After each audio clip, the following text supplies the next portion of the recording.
The Vraxian High Council took only 37 minutes to surrender. They had no choice.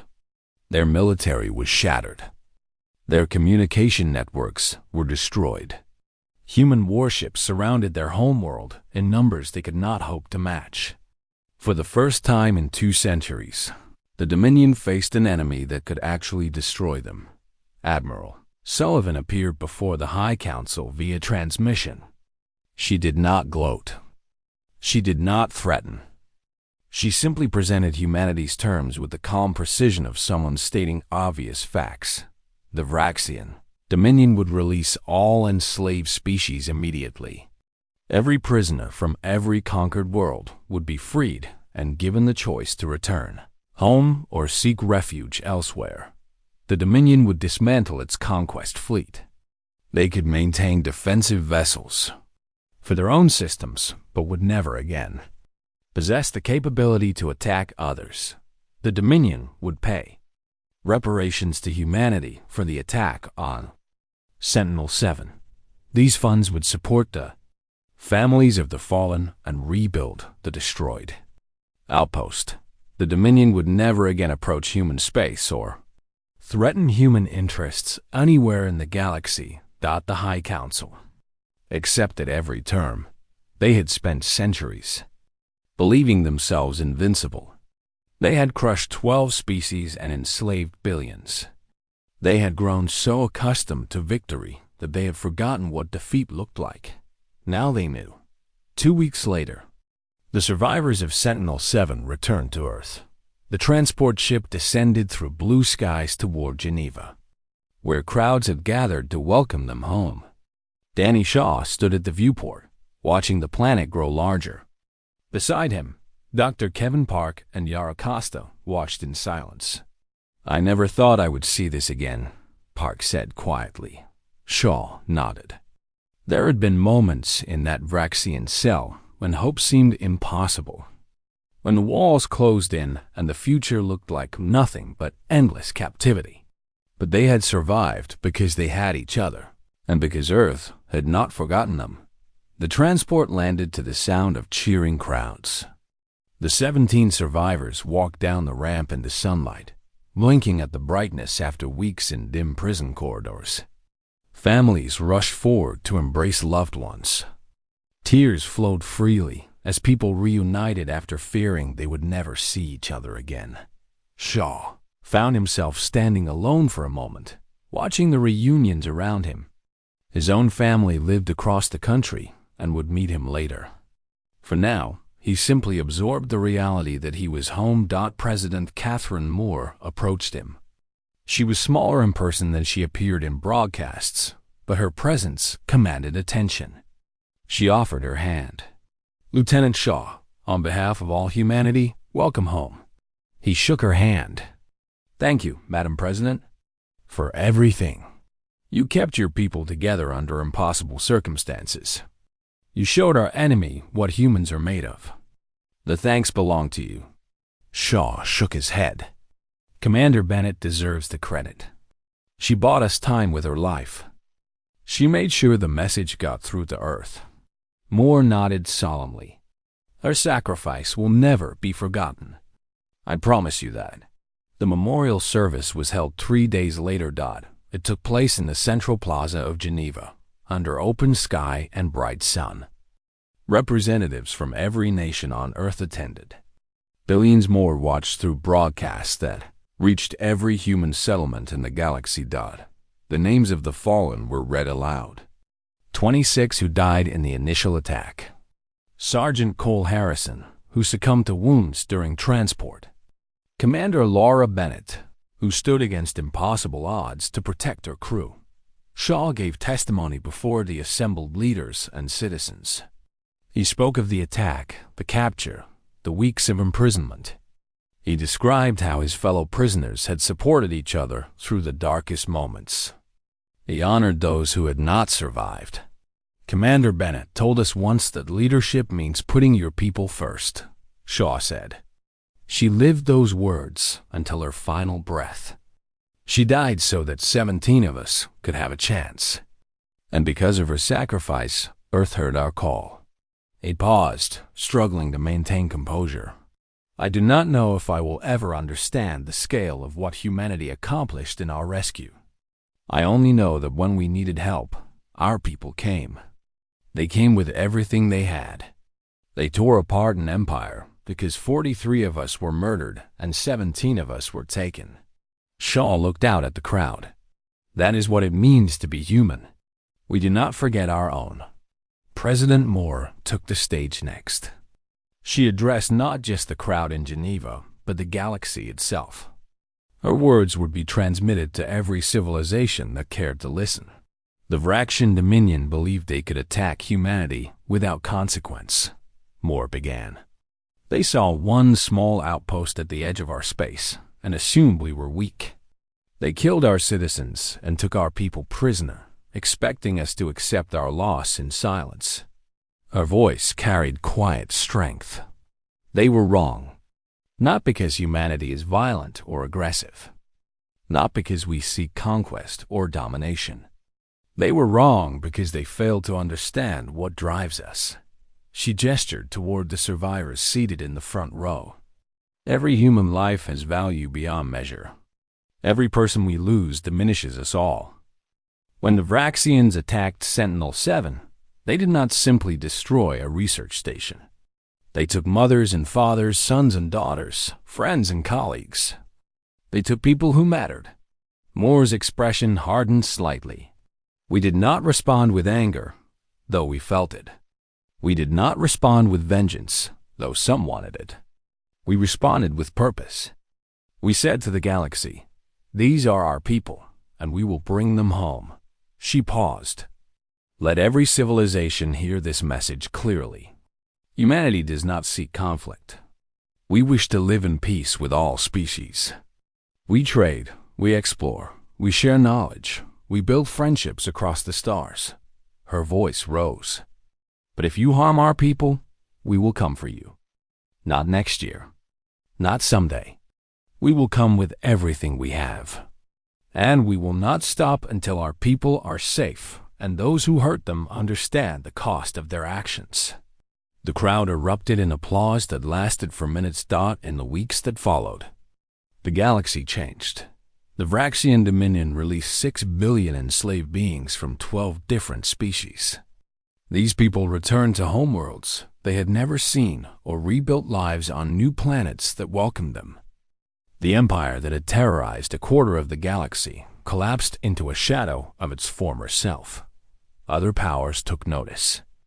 Species that had considered humanity weak suddenly revised their assessments. Civilizations that had thought about expanding into human territory quietly abandoned those plans. The message had been received clearly. Humanity was not to be touched. Shaw visited the memorial site 3 months after returning home. It stood on a hill overlooking the ocean, a simple monument of white stone inscribed with 43 names. He came alone, carrying something in his pocket. He found Commander Bennett's name and traced the letters with his fingertips. Then he removed the object from his pocket. It was her service medal, recovered from the ruins of Sentinel-7 by a salvage team. The brass was tarnished and scratched but still bore the Earth insignia clearly. Shaw placed the medal at the base of the monument. "We made it home, Commander," he said softly. "All 17 of us. Because you gave us time. Because you showed them what one human could do." He stood in silence for a long moment, letting the ocean wind wash over him. "Earth heard your message. They came for us with more force than the Vraxians could have imagined. An entire empire fell because they thought humanity would stay silent after killing our people." Shaw smiled slightly. "They know better now. Everyone knows better. Touch humanity and we answer. Hurt our people and we come for you. Forever." He touched the monument one final time and walked away. Behind him, the sun set over the ocean, painting the sky in shades of red and gold. The 43 names carved in white stone caught the dying light and seemed to glow. They would never be forgotten, and the galaxy would never again make the mistake of believing that human lives could be taken without consequence. Admiral Grace Sullivan stood on the bridge of the flagship Resolute and watched the Vraxian Dominion begin to understand its mistake. Operation Silent Answer had taken 6 weeks to prepare. During that time, Sullivan had positioned her forces with the patience of a chess master, setting up a winning move.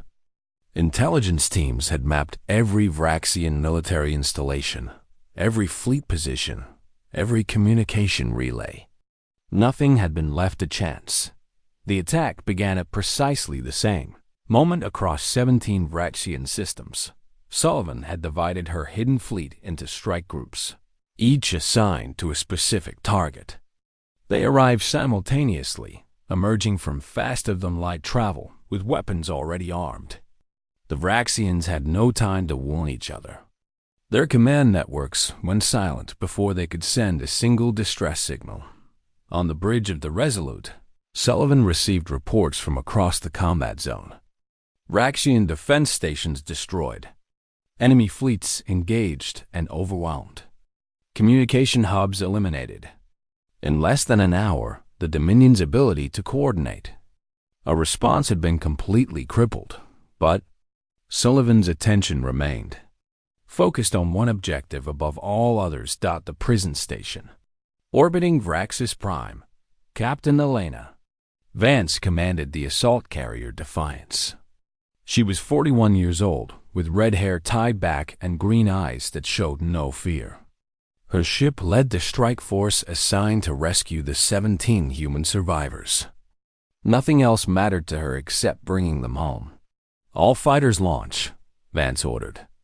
Clear a path to that station. Lieutenant Commander Troy Baker led the fighter squadron. He was a pilot with 15 years of experience and a calm voice that steadied his younger pilots. His squadron swept toward the prison station, engaging Vraxian defenders that scrambled to respond. The battle was fierce, but one dash-sided. Human fighters moved faster than Vraxian sensors could track. Human weapons struck with precision that Vraxian shields could not withstand. Baker's squadron destroyed 12 enemy vessels in the first 3 minutes without losing a single pilot. Defiance, path is clear, Baker reported. You are go for approach. Vance brought her carrier in close. The ship's weapons targeted the station's defensive turrets, eliminating them one by one. Boarding tubes extended toward the hull. Marine Sergeant Rosa Delgado led the extraction team. She was 36 years old, compact and muscular, with dark eyes that missed nothing. She had trained for high-risk rescue operations for her entire career. This was the moment everything had prepared her for. Breach in 3, 2, 1, she said. The boarding tube punched through the station's hull. Delgado and her team poured into the corridor with weapons raised. Vraxian guards rushed to stop them and fell in seconds. Move fast, Delgado ordered. Intelligence says the prisoners are in Section 7. Stay tight and watch your corners. The Marines advanced through the station with deadly efficiency. Vraxian resistance crumbled before them. These were soldiers trained for this exact scenario, equipped with weapons and armor that the Dominion had never seen before. Delgado's team reached Section 7 in 4 minutes. The prisoners were visible through the transparent barrier of their cell. Delgado saw them huddled together, watching the battle with hope and fear in their eyes. She saw a young man step forward, placing himself between the Marines and the others. Lieutenant Shaw? Delgado called out. Ganny Shaw stared at her. How do you know my name? We know all your names. We have been planning this rescue since the day you were taken. She gestured to her team. Get that barrier down. One of her Marines placed charges on the barrier controls. Seconds later, the transparent wall dissolved. The prisoners stood frozen, unable to believe what was happening. Costa moved first. She walked forward on shaking legs and touched Delgado's armored shoulder as if testing whether she was real. You came for us, Costa whispered. We always come for our people, Delgado replied. Now move. We have a ship waiting." The Marines formed a protective circle around the prisoners and began moving toward the extraction point. Shaw helped Park walk, the scientist still weak from weeks of poor treatment. Costa supported an older woman who could barely stand. They encountered Overseer Krath in the next corridor. He stood alone, his yellow eyes wild with desperation. He had a weapon in one hand, and the other reached toward the nearest prisoner, a young technician named Amy Lynn. "Stop," Krath commanded. "You will stop or I will kill her." Delgado raised her weapon but held her fire. The other Marines did the same. For a moment, everyone stood frozen. Shaw stepped forward slowly. "Overseer, look around you. Your fleet is burning. Your station is falling. In 10 minutes, there will be nothing left of your military power. You have already lost." Kraft's hand trembled. "Your species will pay for this. The Dominion is finished," Shaw interrupted. "You attacked one small outpost and thought that made you strong. You killed 43 people and believed no one would care. You captured 17 prisoners and assumed we would forget them." He moved closer, his voice steady despite the weapon pointed at Lynn. "You were wrong about everything. Humanity does not forget. Humanity does not abandon its people. And humanity does not forgive those who harm them." Krath's eyes flickered with something that might have been fear. His grip on the weapon loosened slightly. Delgado did not hesitate. Her shot was precise, striking the weapon from Krath's hand before he could react. 2 Marines tackled him to the ground. "Secure him," Delgado ordered. "He is coming with us. Command wants prisoners for information." The team resumed movement. They reached the boarding tube and filed into the Defiance. Shaw was the last to leave, pausing at the threshold to look back at the burning station one final time. On the bridge of the Resolute, Admiral Sullivan received the report she had been waiting for. "Admiral, extraction team reports all 17 survivors recovered. They are aboard the Defiance and heading for the medical bay." Sullivan allowed herself a small smile. "Condition of the survivors? Malnourished and traumatized but alive. No life-threatening injuries. Very good." She turned to her tactical officer. "Status of all strike teams? All primary objectives achieved. Fraction military installations across 17 systems have been neutralized. Enemy fleet strength reduced by 62% in climbing. Communication networks destroyed. The Dominion has no ability to coordinate a response." Sullivan nodded. The operation had succeeded beyond her expectations. They had come for their people, and they had found them alive. Everything else was secondary to that single fact, but the mission was not complete. There was still a message to deliver. "Open a channel to Vraxis Prime," Sullivan ordered. "I want to speak with whoever is left of their leadership." The communication officer worked his console. "Channel open, Admiral." Sullivan stood straight and faced the display. The image that appeared showed chaos. Vraxian officials scrambled in what looked like a government chamber, their usually composed faces showing naked terror. "This is Admiral Grace Sullivan of the United Earth Defense Command. I am addressing the Vraxian High Council." The chamber fell silent. Every alien eye turned to face her image. 6 weeks ago, your forces attacked a civilian outpost at the edge of human space. You killed 43 of our citizens. You captured 17 more. You believed this action would have no consequences. She let the words hang in the air. You were mistaken. Look at your fleet status. Look at your border defenses. Look at the skies above your homeworld. Everything you built has been broken in a single day. Sullivan's voice remained calm but carried absolute certainty. We are not finished, but we are offering you a choice. Surrender now and accept our terms, or watch your entire civilization burn. You have 1 hour to decide. She cut the channel. Across the Vraxian Dominion, Rulers who had never known fear began to understand what they had awakened when they touched humanity. The prison station orbited Raxus Prime like a metal moon. It was a cold place of great corridors and locked cells, built to hold the conquered peoples of a dozen worlds.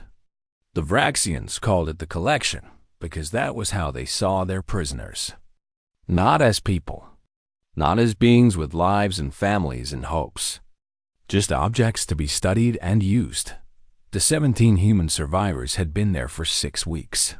Lieutenant Danny Shaw had become their leader through necessity rather than choice.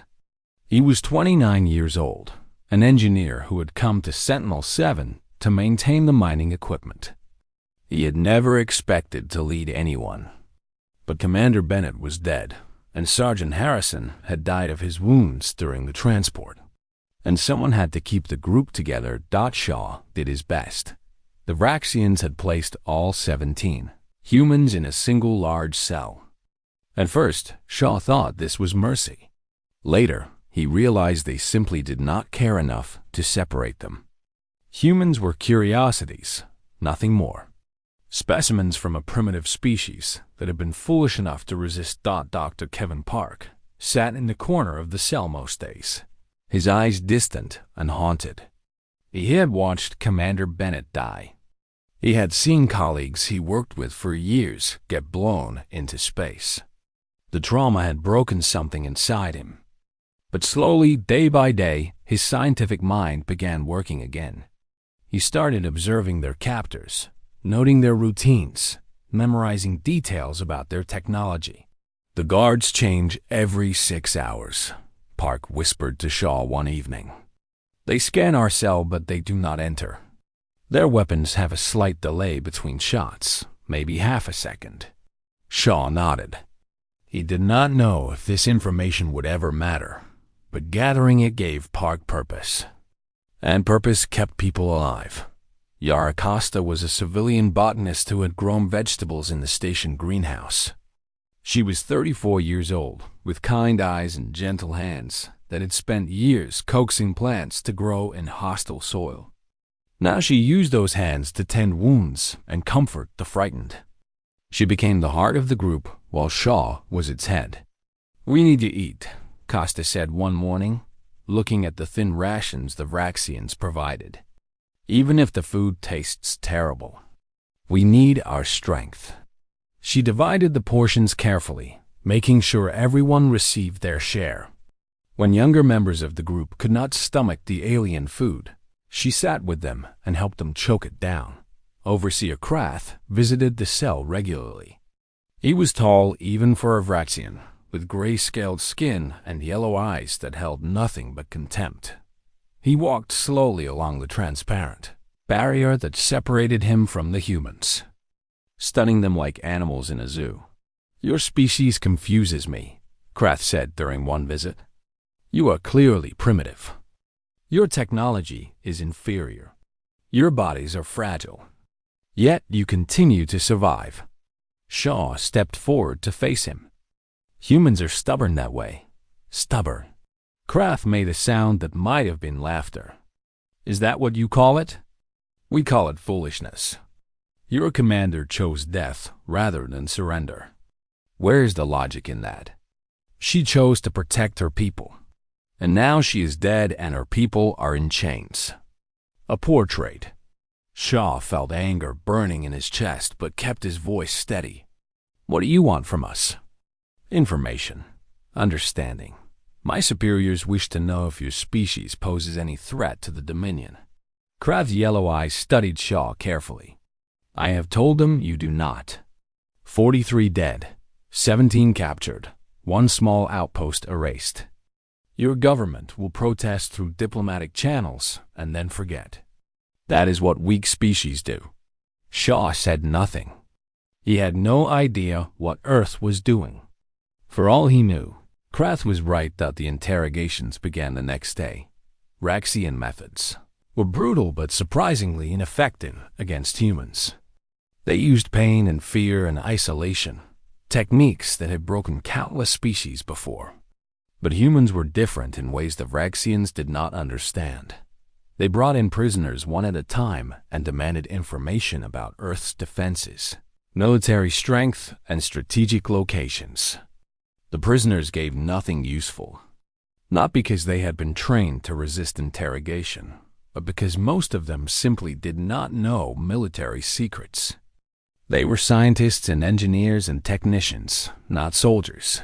More importantly, they refused to betray each other. When the Vraxians threatened to hurt one prisoner unless another talked, both remained silent. This confused their captors deeply. "Your bond with each other is illogical," Krath told Shaw after a particularly failed session. "We offer you reduced suffering in exchange for information about your companions. You refuse. Why?" "Because they are my people," Shaw replied simply. Krath stared at him for a long moment before walking away. Weeks passed. The prisoners grew thin and tired, but they did not break.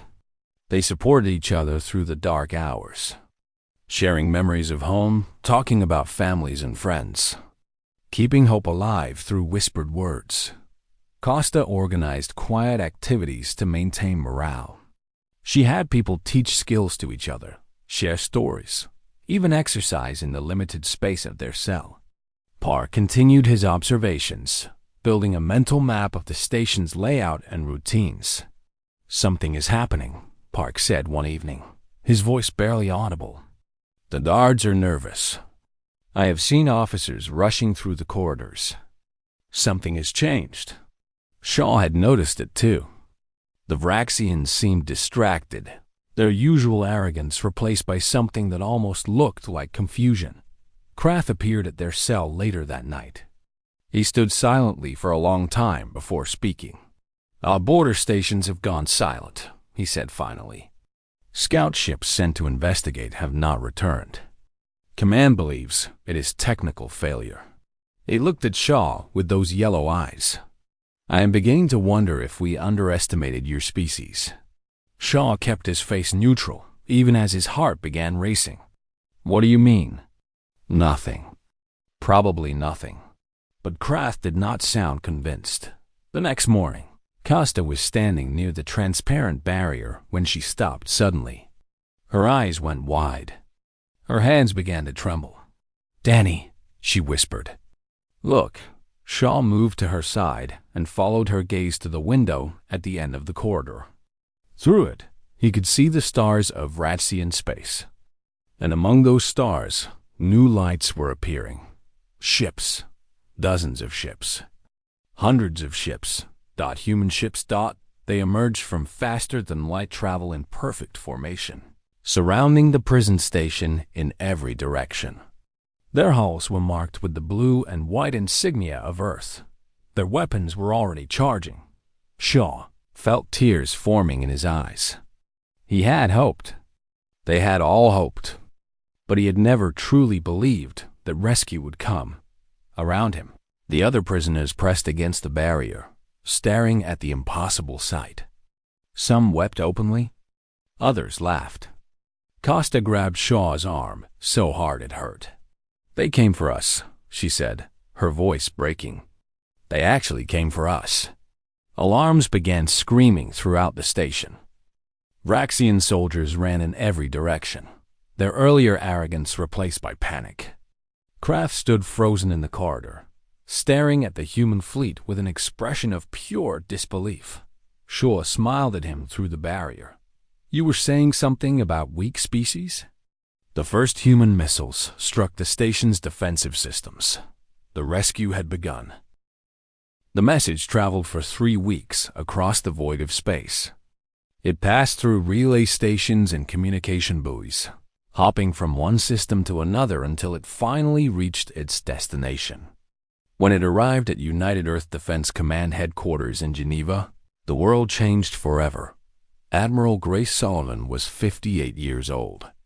She had silver hair cut short and eyes that had watched humanity expand across the stars for 3 decades. She commanded Earth's defensive fleets, a responsibility that kept her awake most nights thinking about threats that might someday come. When her aide called her to the command center at 3 in the morning, she knew something terrible had happened. The room was already filled with the most powerful military leaders on Earth. General Marcus Webb stood near the main display, his broad shoulders tense with barely contained rage. Director Samuel Cho from Intelligence sat at the table with a folder of documents in front of him. President Catherine Moore had arrived moments before Sullivan, her face pale but composed. "Play it," President Moore ordered. The main screen came to life. Nina Reyes appeared first, her young face streaked with blood and fear. Her voice came through clearly despite the chaos around her. "This is Outpost Sentinel-7 transmitting emergency distress signal. We are under attack by Vraxian Dominion forces. 12 warships. They demanded surrender. Commander Bennett refused. They opened fire without warning. The footage shifted to external cameras. Everyone in the room watched as Vraxian weapons tore through the station shields. They saw the Eastern Dome breach. They saw bodies tumbling into the vacuum of space. Admiral Sullivan felt her hands curl into fists. The transmission continued. Commander Bennett's final stand. The Vraxian soldiers pouring through the breach. 17 survivors being dragged away in chains. When the screen went dark, no one spoke for a long moment. General Webb broke the silence. "We need to hit them now. Every ship we have. Burn their fleet to ash." Director Cho shook his head slowly.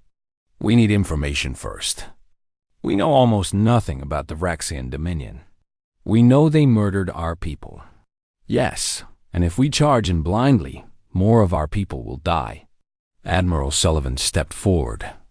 "Director Cho, what can you tell us about these Vraxians?" Cho opened his folder and began to speak. The Vraxian Dominion controlled a region of space containing 47 star systems.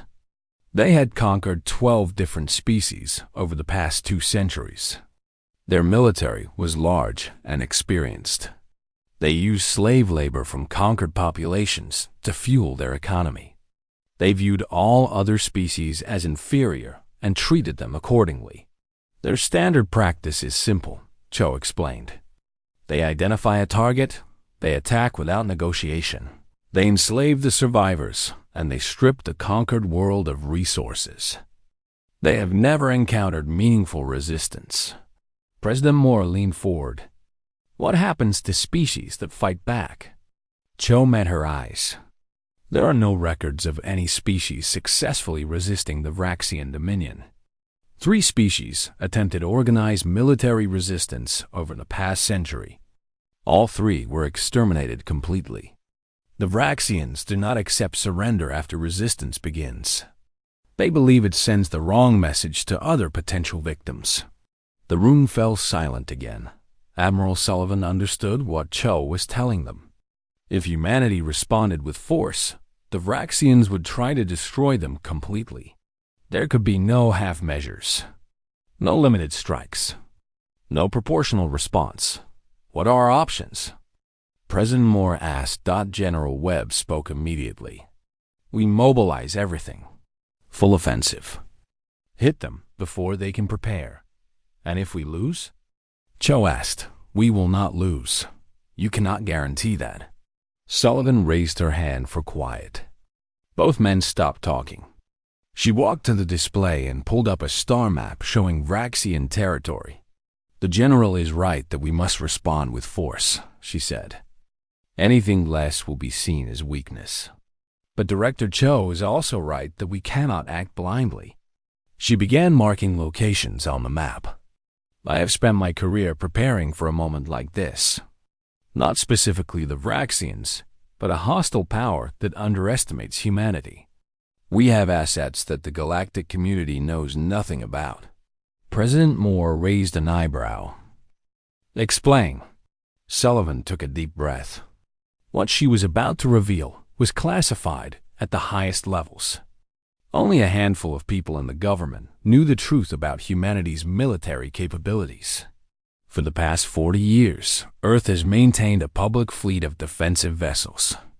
These are the ships that patrol our borders, respond to emergencies, and represent us in joint operations with other species. They are adequate for peacetime duties. She paused. But we also have a second fleet. Ships that have never been shown to anyone outside this room. Vessels designed for one purpose: to respond to an existential threat against humanity. They are faster, more powerful, and more numerous than anything the galaxy has ever seen from us. General Webb stared at her. How many ships? Enough. President Moore stood and walked to the display. She studied the map for a long moment before speaking. You are proposing that we reveal our hidden capabilities. I am proposing that we use them, Madam President. The Vraxians attacked one small outpost and killed 43 people. They took 17 prisoners. They believe we are weak because they have seen only what we wanted them to see. Sullivan's voice hardened. I want to show them what humanity becomes when our people are threatened. Not a limited strike. Not a proportional response. A message that will echo across every civilization in the galaxy. Touch our people and we will come for you with everything we have. The room was quiet as President Moore considered the proposal. What about the prisoners? She asked softly. The 17 survivors? Their rescue will be our primary objective, Sullivan replied. We will not sacrifice them for vengeance. Every plan, every attack, every movement of our forces will prioritize bringing them home. President Moore nodded slowly. Director Cho, can you provide targeting information for Vraxian military installations? I can have a complete tactical package ready within 72 hours. General Webb, coordinate with Admiral Sullivan on force deployment. Webb's anger had transformed into something colder and more focused. Understood, Madam President. Moore turned to face the entire room. 43 of our people are dead. 17 are in enemy hands. Commander Laura Bennett died protecting her crew. Her voice carried the weight of her office and the grief of a leader who had just watched her citizens murdered. The Vraxian Dominion believes they attacked a helpless outpost at the edge of nowhere. They believe we will accept this loss and stay silent. She straightened her shoulders. Effective immediately, I'm authorizing Operation Silent Answer. Admiral Sullivan has full command authority. We will rescue our people. We will eliminate the Vraxian military threat. And we will make certain that no power in this galaxy ever again believes that human lives can be taken without consequence. Across Earth, orders began flowing through secure channels. Ships that had waited in hidden bases for decades received activation codes. Crews who had trained for years without knowing if they would ever see action reported to their stations. The Vraxian Dominion had no idea what they had awakened. They thought they had silenced a human outpost. They were about to learn that they had given humanity a reason to speak very loudly indeed. The frozen moon of Kepler 442 billion was not a place most people wanted to live. It was cold and dark and far from everything humans called home. But Outpost Sentinel-7 stood there anyway. A small collection of buildings and domes where 43 people worked and lived at the very edge of human space. They mined rare minerals from the ice. They studied the strange geology of the moon. They sent reports back to Earth and waited for supply ships that came every 3 months. Commander Laura Bennett had run this outpost for 4 years. She was 42 years old, with gray streaks in her dark hair and calm brown eyes that had seen many difficult situations. Her crew trusted her because she never panicked, and she never forgot that her job was to bring everyone home safe. She walked through the corridors every morning, checking on her people, asking about their work and their families back on Earth. On this particular morning, she found Dr. Kevin Park in his laboratory. He was a young scientist in his mid-30s who had come to Sentinel-7 to study mineral formations that existed nowhere else in known space. He looked up from his microscope and smiled when Bennett entered. "Anything interesting today?" she asked. "Always interesting," Park replied. never profitable. The minerals are fascinating, but I cannot figure out how to make them useful yet. Bennett nodded and moved on. She checked the mining operations, where Sergeant Cole Harrison supervised the security team. Harrison was a practical man who had served in the military for 10 years before taking this quiet posting. He kept his team sharp, even though nothing ever happened this far from civilization. All quiet? Bennett asked. Too quiet, Harrison said with a small grin. My people are getting bored. Bennett wished she could keep things that way forever. In the communication center, Nina Reyes sat before a wall of screens and instruments. She was the youngest officer on the station, only 26 years old, but she had a gift for her work. She could read signal patterns the way other people read books. When Bennett entered, Reyes was frowning at her displays. Commander, I am picking up something strange, Reyes said.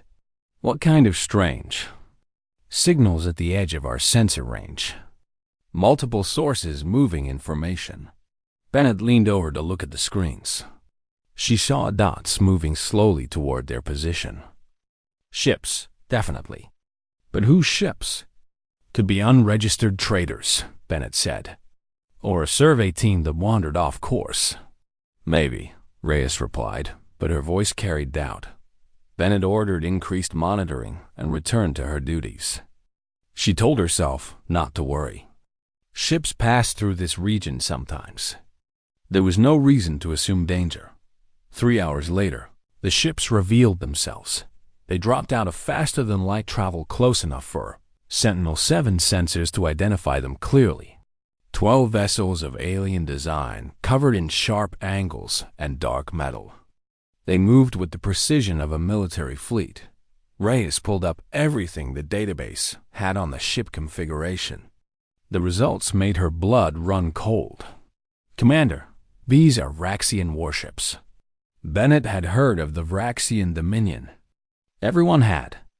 They were a militaristic empire that controlled a large section of space far from human territory. They had conquered 12 species and enslaved billions of beings. They had never shown interest in humans before. Open a channel, Bennett ordered. The Vraxian response came immediately. A harsh voice spoke through the translator system. Human Outpost. You are in territory claimed by the Vraxian Dominion. You will surrender immediately.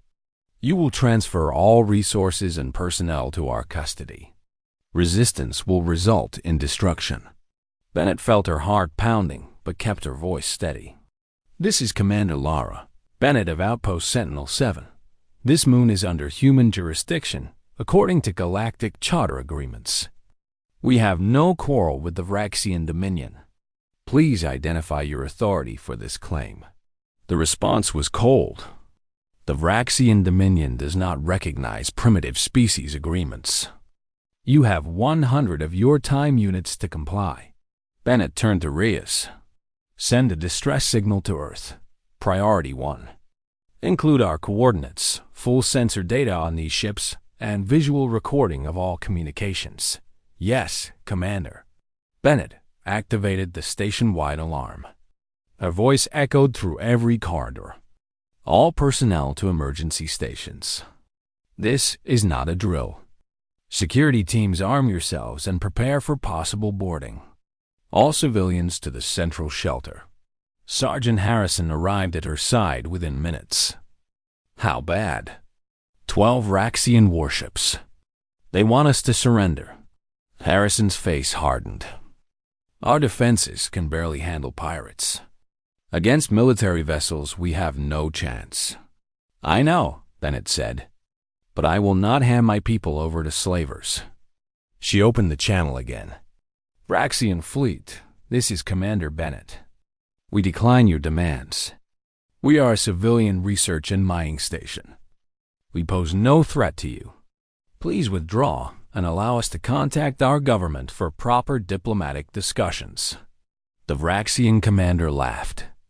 It was an ugly sound through the translator. Primitive creatures do not negotiate with the Dominion. They obey or they die. The first shots came without further warning. The station's shields held for exactly 4 minutes. Bennett watched the energy readings drop with each impact. Around her, people screamed and ran and tried to find safety where there was none. The third barrage breached the eastern dome. 26 people died in seconds as the atmosphere vented into space. Bennett heard their names scrolling across the emergency display and felt each one like a knife in her chest. Reyes, is the transmission going through? Reyes was bleeding from a cut on her forehead, but her fingers never stopped moving across her console. Yes, Commander. Earth is receiving everything. The footage of the attack, the ship signatures, all of it. Make sure they see what these monsters are doing. Another explosion rocked the station. Bennett grabbed a support beam to keep from falling. Through the window she could see Vraxian, landing craft, descending toward the surviving sections of the outpost.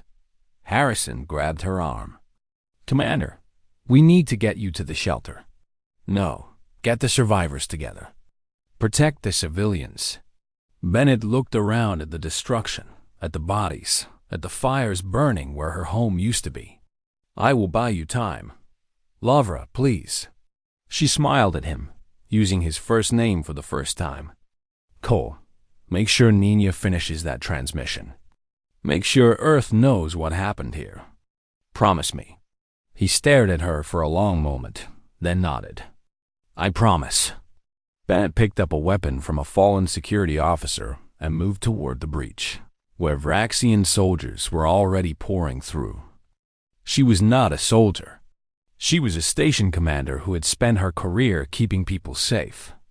But she understood that some moments required sacrifice. She fired at the advancing aliens, dropping 2 before they even registered her presence. A third fell. A fourth. Then their weapons turned toward her.